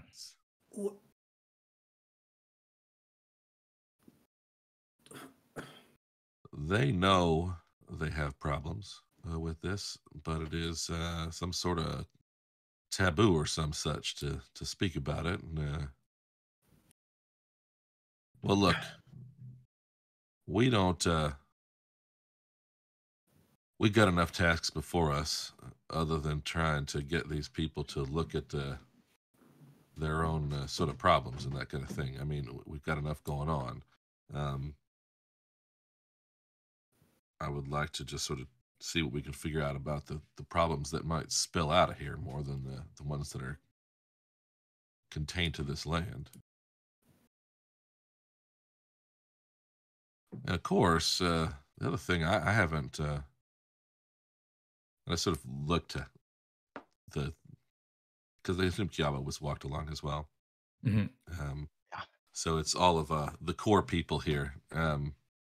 I have not been able to tell whether to mention any of these folk or at what point to bring up the whole thing with these ancient types of elves, wild and the moon and all that stuff. Because at the end of the day, I mean, that's the kind of thing where it might be something to sort of rub their noses in at some point down the line, that it's elven people seem to be having some sort of relationship to the troubles that we're all dealing with here. But I just don't, I wouldn't doubt that would be another of the sort of things that they might not want us bringing up. So I'd rather get in front of more important people before we're held out of these lands. Yeah, I doubt that they'll not put you to sleep if you bring that up, but maybe if the call is coming... Wait, no, the call didn't exist. Maybe if the bell announcement is coming from inside the house, they will actually listen. Birch has seen some of these things. If we convince him to talk about them, the elves have to listen, right? They have to listen to us. You saw what happened in that little abode. He was practically only talking to Birch. Well, in front of the right people, I can't help but feel if they saw Theseus, they would have no choice but to talk. And how do we find out who the right people are? That is the question. I say we use Birch as a face. Well, much as I'm somewhat impatient to do what we came here to do after all this travel and all the trials and tribulations along the way, and I'd like to just sort of get to what we were going to do, I feel like we have found, up till now, that the way to get to the heart of the matter is tends to be showing people that, well, we ourselves are fairly useful. So it might do to see if we have any insights, or at least get a first-hand look at some of the problems they're having here. That ought to get us in front of the right kind of people.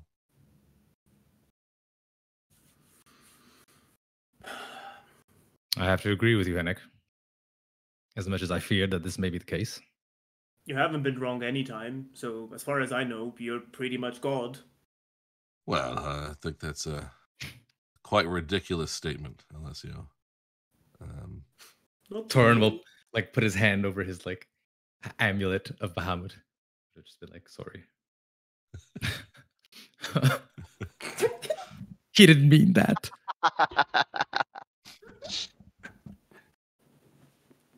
Oh.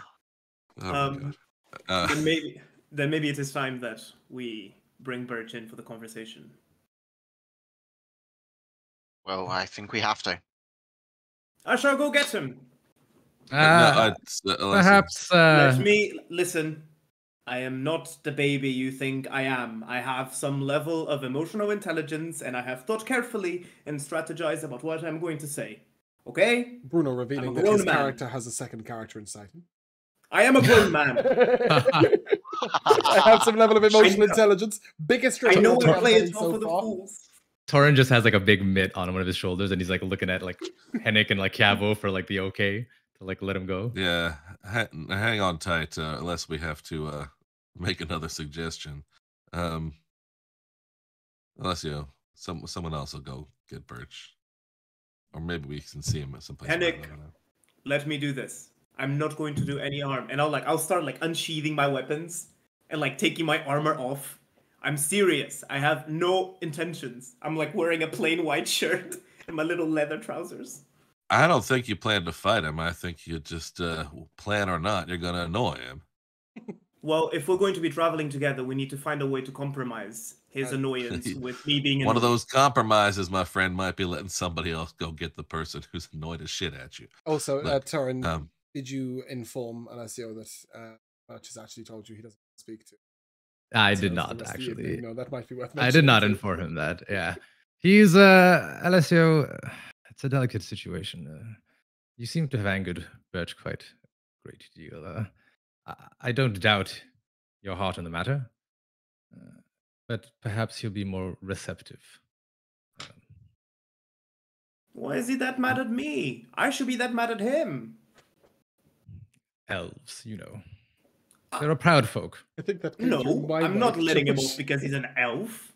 Henrik has always taught me, don't judge a book by the cover. Well, we're sort of in the pages now, my friend, and they're saying he has had enough of you for the day, and I mean he's just back to his own lands after a voyage out. A voyage I get the impression he hadn't made much before in his life, and give him a night to reacclimate and do his own thing, perhaps. Fine. I'll start picking my weapons like, okay, that's Felicity. That's Anya. Where's Jack? All right. Guys, where's Jack? And yeah, I'll just carry on. While you guys are having this conversation, Birch, as you're wandering around the village, I think your eyes would have been drawn to a young girl sat on the edge of the bridge. She is very young, even for an elf, especially for an elf, I guess, perhaps under 30. And as she sits on the edge of the bridge, she has 3 birds sort of sat on the edge of the bridge next to her, greeting their song. And she appears to be watching something down in the river, sort of where you can't quite see from where.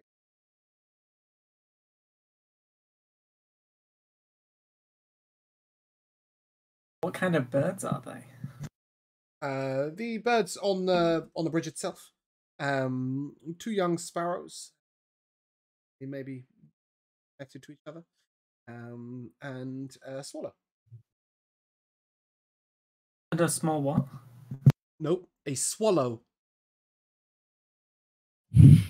They are quite small, yes, but we don't need to demean them by mentioning their size every time we ask about. I'll casually and gently walk over to her, and on the side where there are no birds, I don't know if she's looking. Is she looking over the bridge? She's looking down into the water, and indeed, as you approach her, you will see that there are 2 swans upon the lake. And as they drift along the lake, they seem to have their necks. She has a smile on her face. The girl, not the swans. Thank God, because that's a terrifying thought. Smile. With human teeth. Exactly. But yeah, that's what she said. Yeah, I'll lean on the bridge next to her. I'll place my staff leaning against the bridge as well. But I'll put my arms on the bridge and lean, and I'll look down. And I'll not looking at her, but obviously talking to her. I'll say, I've missed the tranquility of this place. Quietly, even for now. Beautiful, isn't it? Seeing less of them. The group of swifts due to migrate back haven't arrived.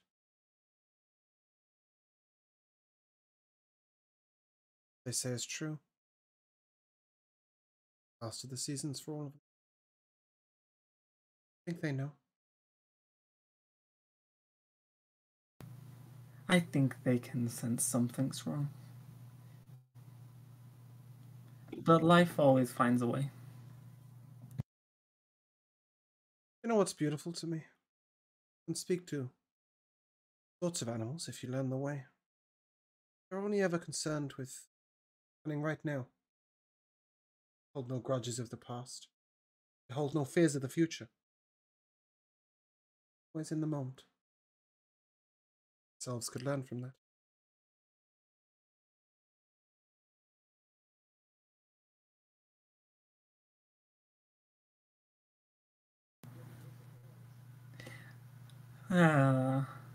Thinking only of the present is good for survival, but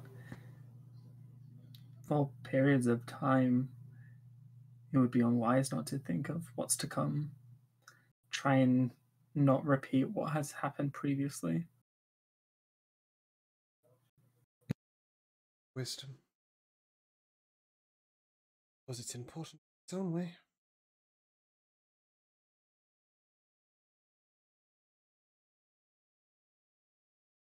Perhaps not. Prefer joy over wisdom.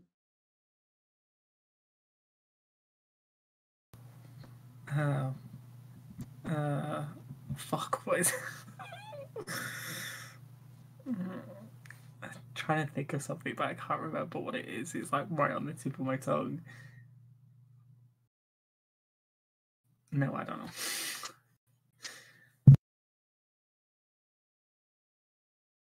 Suppose I should be going.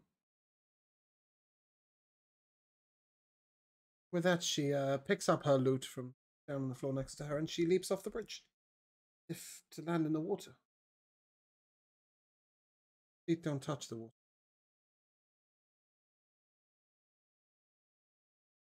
Nothing. Be a religion check. What is it? Something is bliss. Whatever that phrase is. Ignorance. Ignorance There is we go. That's what I was going to say to her. She'd agree. The strumming of a sad song floats back to you on the wind with your natural 20 in a religion check. Yes, you almost definitely recognize this flaxen-haired lass. It's Cerelia, goddess of bards, minstrels, music, and entertainment. She, like most elven gods, does appear to the elves on regular occasion, but mostly to walk amongst them, guide them in any. You would have recognized her at the moment of her leaping down and obviously doing the impossible. Getting into nothing. But Birch, as you turn, you do see the so as she dissipates down the river, you see the two swans, their necks entwined, drift off sort of in the same direction. And very likely one of the birds at the edge of the bridge just flying in the same way.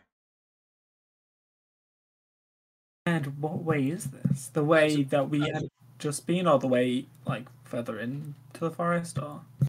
So downriver would be. This is quite confusing because you don't. I mean, I suppose Birch would know where he is actually, but the others would not. So Birch, you'd be about here.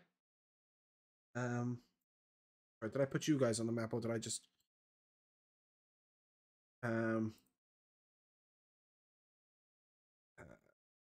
Go.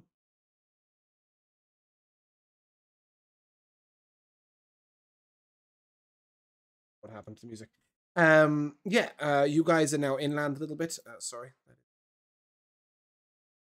Yeah. You're not far from Eriswavia, and the river flows up. Sort of, they flew up.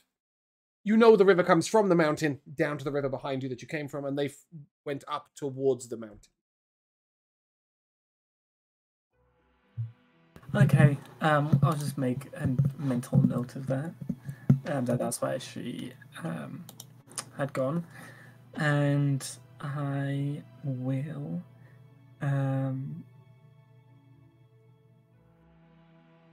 I guess. I mean, I don't have a home, so I'll go to the inn. Go in. If there was one.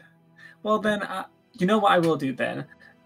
Instead, I will give me one Just moment. to clarify. Thank you. Just to clarify, you wouldn't join for the meal.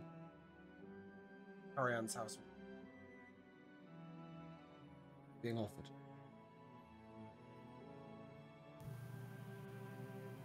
Okay. That's a question. Asking if you would join for the meal at the elf's house. Being I offered. thought I already ate with Did they eat? Didn't we eat already? Oh. Spoke. Just Oh, both. then I guess I would then. If you return to the path towards the home, did you guys sort out who was going to go and speak to Birch? Not really, but likely Not me. not Pretty much. Alessio. It's probably not Chiavo either, if we're being real. Either It's Henrik, gonna be either Henrik or Torvald. Torin, realistically. Take a choice. Which of us was having a better time keeping Alessio still? The other one should go. The one that could reach his shoulder. Yeah, Thorin probably me. because he's bigger, Yeah, so yeah, there's yeah. more of areas for him to come Yeah, and yeah, look yeah. at. Yeah. Oh, Hey, hey, is- look over here. Yes, so I'll look around. you encounter Henrik on the path coming sort of towards you, Birch, as you are headed back towards the house. Howdy, Birch. I'll bow slightly. Enjoying evening stroll, little one. Well, it is an absolutely lovely land. The plants and things here are just amazing. But actually, I was looking for you. Wanted to see if you're going to join us for dinner. I believe I will.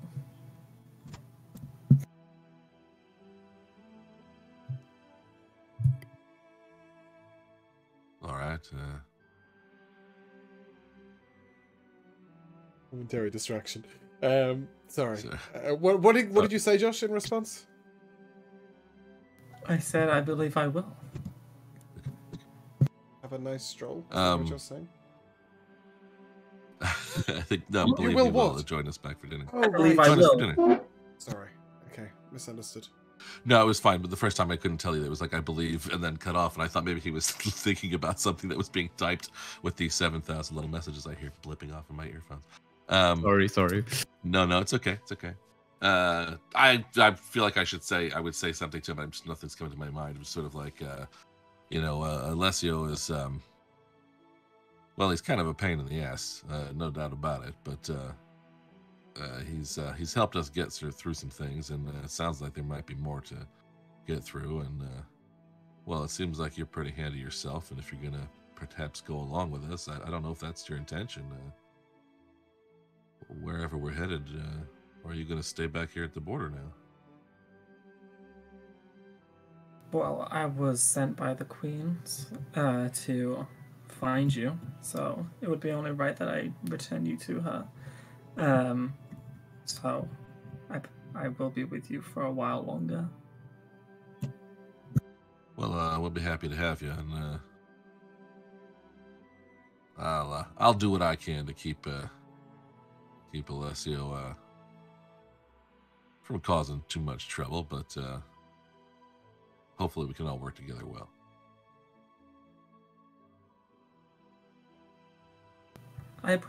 I hope we can too, but some personality traits just don't mesh well with others. If you Well, need, that's no. Go ahead, please, Josh. I don't even know what I was gonna say. So you can Okay, fine. No, I think I'd say no. So, no, that's certainly the case. No doubt about it. But I think I'm sure you have all sorts of talents, but the thing we probably need the most while we're here is your understanding of what it's like here, and so you have to try to understand that we don't know the way things are here. I'll try to keep us all as humble about that as I possibly can, but we would appreciate if you could look at it as, I don't know, educating us rather than just looking down on what we don't know. We have no other way to find out.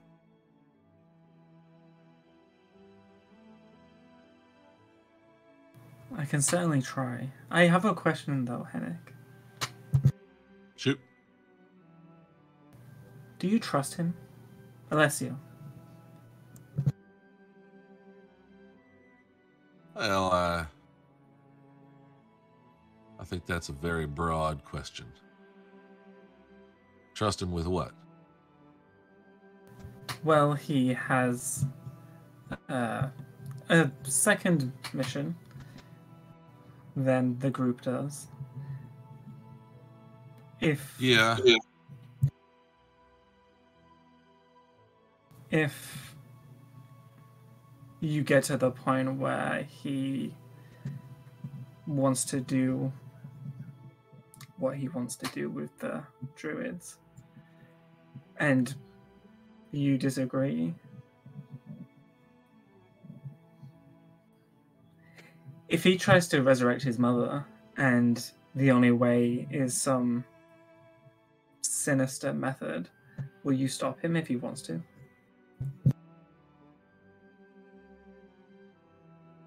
I think I would do everything I can to stop whatever's sinister about it.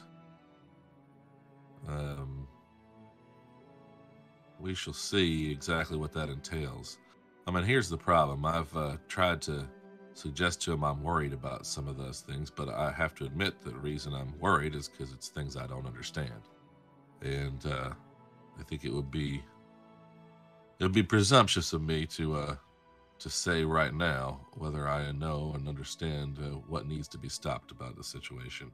I mean, I think it's just it's something I wouldn't have looked into because I don't know where it goes and where it leads. But well, there's a whole hell of a lot of things I didn't understand a few weeks ago that I seem to now, and we'll just have to see. But no, I would not. Or I suppose I should rather phrase it the other way. Yes, I would stand in the way of anything that was going to bring harm to people. That's for sure. That's good to know. Let's go eat. And I will lead the way back to the house. Yeah.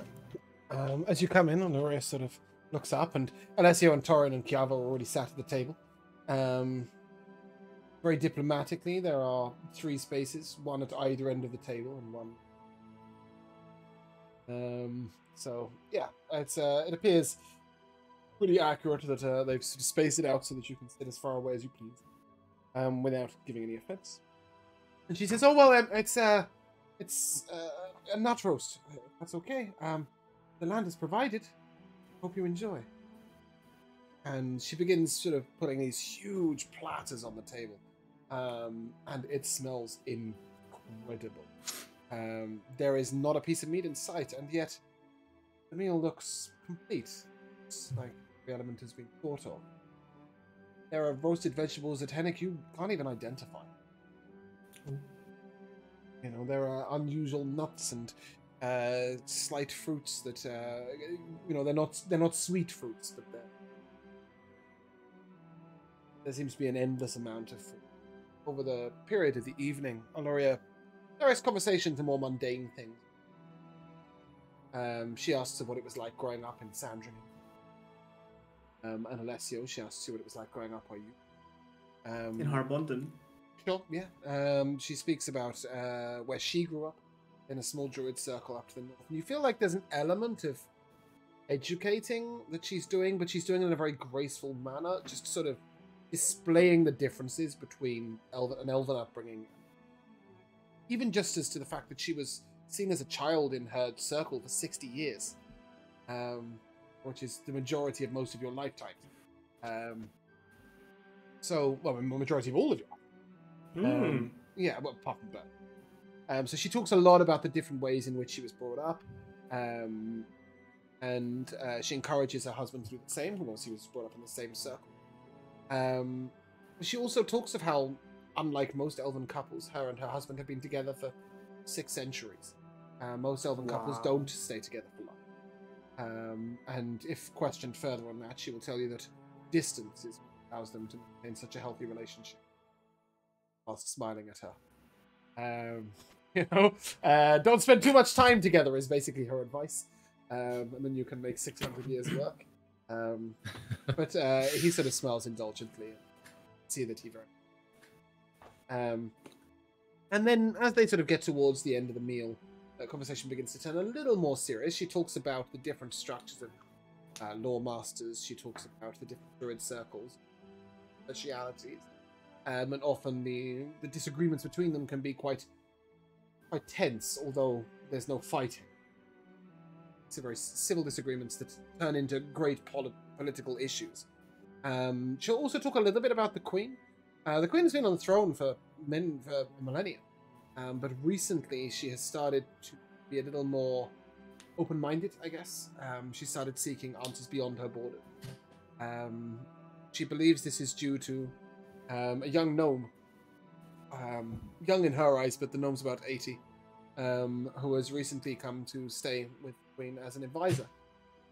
He's a mage from the Mages Guild of the Yurak State. But Is the he Queen- masked? By any chance? Haven't met him. Is he? Ah, okay. Carry on. Don't think that's a gnome thing, is it? But, well, anyway. Yes, I understand that having taken him into her confidence, began to be a little more open-minded towards the world. I think it's a good thing. But have you considered where you will go from here? Well, I believe that we came to the conclusion that it'd be best to see this wax ourselves. It's quite a journey, though I believe the lawkeepers in Eraswavia are maintaining a portal to and from. Might speed your journey a little bit. That would be helpful. Neither Harry nor I would be much aid in getting their assistance, but I do know a woman who might be of assistance. One of the lawkeepers, Celestine. He may be more amenable to assisting you than others. I see. Is there a fee for seeking such services? There may well be, but what manner it will take, I do not know. You quickly, well, Hennick certainly with Hennick's insight, will quickly realize that she's not speaking of.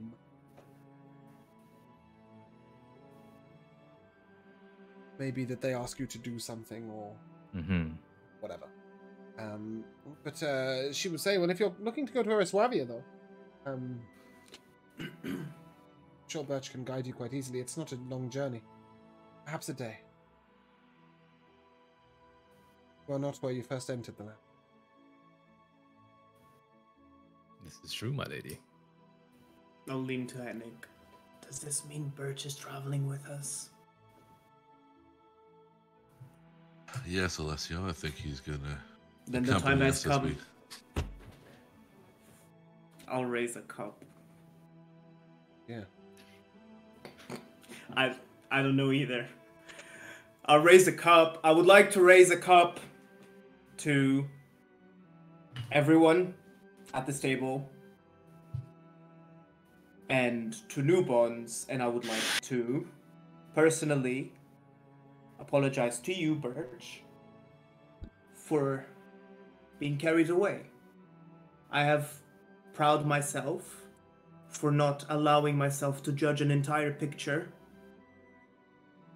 And I think that in hindsight, I was very focused on minor details there and slightly confused. But, you know, as of late, I've been noticing that I have been rubbing some people the wrong way, and I wouldn't want that to become something in our way. If we are to be traveling together, I want you to know that your back will be guarded as long as I stand beside you. And I hope the same from you. Valoria sort of looks awkwardly around and... Anybody want dessert? She Such a has human thing to do as no well. idea what to do with what you've just done at all. Desserts, you say? I think no, I'm not going to repeat that. We're just going to leave that there. That is actually where we're going to end session. With you guys deciding to Oh, go I was there hoping as it's well. going to list off a list of fucking desserts. Yeah, Oh, well. she brings in a beautiful fruit cake and some various sweet fruits, and that's where we will end. Okay. So, obviously, Jamal, I don't know if you have an MVP in that short period of time, but I will give you the opportunity to say something if you've been with us for long. I'm going to say, coming back from my rather lengthy, by comparison, journey here, to immediately rejoin to a massive clusterfuck of what the hell just went on, what has gone down, what's this whole talk about this character being put asleep. What the fuck has happened in this 2 hours? I have not been here. Alessia was Holy disciplined crap. with suggestion. Just a dear. normal day in Okay. Alessio's quirky life. Yeah, that's my MVP. Walking back onto an absolute, I'm not going to say chaotic scene, but yeah, it was something. Tense. That's agreed. That is agreed. Josh, your MVP. My MVP was probably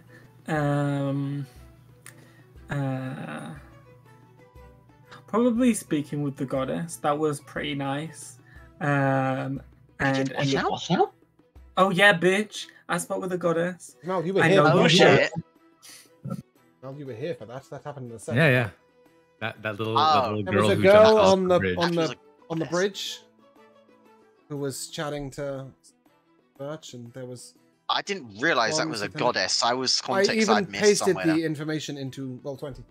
Nice like that. Oh, Don't worry about it. Anyway, yes. Okay. Speaking to the god, you were saying, Josh. What else? Yeah, I really liked that, and I liked that you then explained, that this is, I mean, not that it happens to everyone, but that it's very much that the gods and the people are very intertwined with each other, which is nice. It's a nice lore thing to have. Although there was a moment when obviously you said that the swans' necks were connected, and then you said that first, and then things happened, and then you went back to it. And I really thought you was going to say that one of them had the other one in a chokehold. Yes. One of them was just dragging the other along by the neck, like, "Come on, bitch, we're going." Bruno. I actually took notes this time. So, my first one was right at the beginning of the session when Henrik turned to the village guy and was like, well, let's find out if you're worth telling. And you actually mentioned that in a break, but I wrote that and I loved it. And I'll just jump to the other one because it was really impactful. I really loved the scene with Birch and the goddess. And there was a specific thing that the goddess said that made me a little bit emotional. It was when she said, it will be the last season of all the animals. And then she followed it by saying, they're only concerned about what's happening right now. They're always in the moment. And I'm going to delete that because I wasn't there for that. But Well, no. It I was mean, very I think beautiful. it's worth keeping note of. She didn't say it will be, by the way. She just said, "Do you think this will be the last season of the anime?" So just to clarify, that felt it so wasn't a deep. spoiler. I was like, wow. Yeah. Gods are. I like that. If you think the elves have been around for a while, Joe. Well, of all the other complexities, let's call them, that Alessio puts into things that Henrik seems to have to deal with a lot. Everybody has to, but Henrik's always expected to smooth it over somehow. But then he's constantly looking up to Henrik way too hard, and it's makes it impossible. So now Henrik is God. Now we've got Torin apologizing to his god for being unfavorably compared to the person who is supposed to be the most humble being on the face of the earth. I'm sorry, I look up to you, just- man. It's just too much. That moment of the Bahamut, I'm sorry, was so good. Yes, there was another one of mine too. But just also I feel bad all the time not playing because Bruno plays Alessio so stupid or something. He's twice as smart as Henrik. Henrik has an intelligence of 7. Yeah. And- Yes, it's And I'm like, I guess I should be playing him stupider, but I try not to. Not necessarily. Speaking of stupid, I'm 7. Yep. What am I Oh, looking up yeah. to you? I'm smarter than you. Since the beginning. By Yeah. far. What? But he's I wise. know. beyond. My Wise. biggest problem with maybe using the awaken spell is that any creature I awaken will be instantly far intelligent smarter than than you. me. Smarter in battle. I need to Smarter use it in on battle. myself. Yes, Alessio's intelligence only applies to battle. Mm. Right. And to Speaking of people, which, I would that is say. one of the times recently where I've been most annoyed by a player failing a check. Was when I was looking for the weapons to explain the sort of timing thing, and I thought it was such a cool way to give you a piece of information as well to like describe the weapons and armor. And you rolled a 7. I was Yeah, like, well, it fuck was. it. You know they're cool. You know they're ancient. Yeah. You know what they pertain to. Never mind, eh? Because it's so weird. It's like there's no way we're gonna get that piece of information elsewhere. Right? But that moment Yeah. was amazing, by the way. Oh, good. I'm I glad loved you it. enjoyed it. And Yeah, I got very to good. experience a lot of magic, so that was fun. Very good. Yeah, interestingly, I really enjoyed the scene depicted in Alessio's vision. That was super cool. Like a lot of nice imagery. Definitely Hennick's sass to the Guildmaster was the highlight. And yeah, just sort of like this sort of strange idea that Hennick is sort of like the group dad now, and like Torin just feels like compelled to like check with Hennick of like I know that I probably shouldn't let him go, but like, do you think that you should let him go? Because Yeah. it was definitely a oh, God. My father issues are expanding. Yeah, in a related MVP, I quite like the discussion of who's going to go and wake Alessio and who's going to go Oh, and yeah. kill Birch. Like, nobody wanted to do either. Like, well, Yeah, I also I really enjoyed you guys' interaction. I think it's very difficult sometimes for players to accept that answers aren't given in full or even in part. And sometimes it can be very difficult to accept that one character's view of the world might not be correct. They're not necessarily giving you facts, they're giving you opinions. But what's so, I think, refreshing about Aloria and Ariam is that they've actually got quite a realist view in a country of non-realist idiots. So it was nice to see you guys interact with that side of things, whereas normally you're dealing with the most unhelpful of people.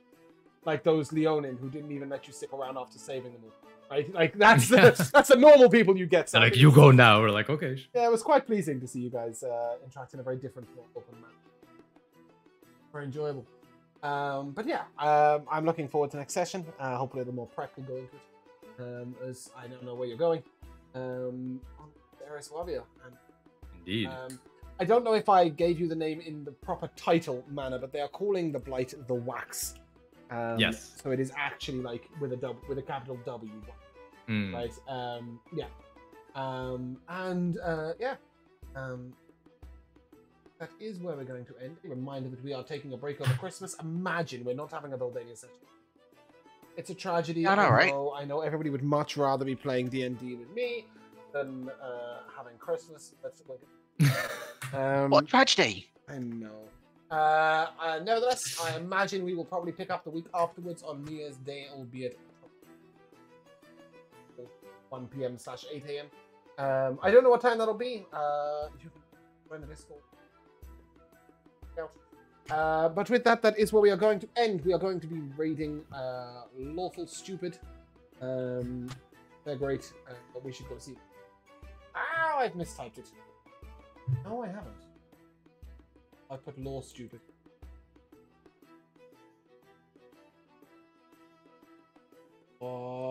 Full Stupid.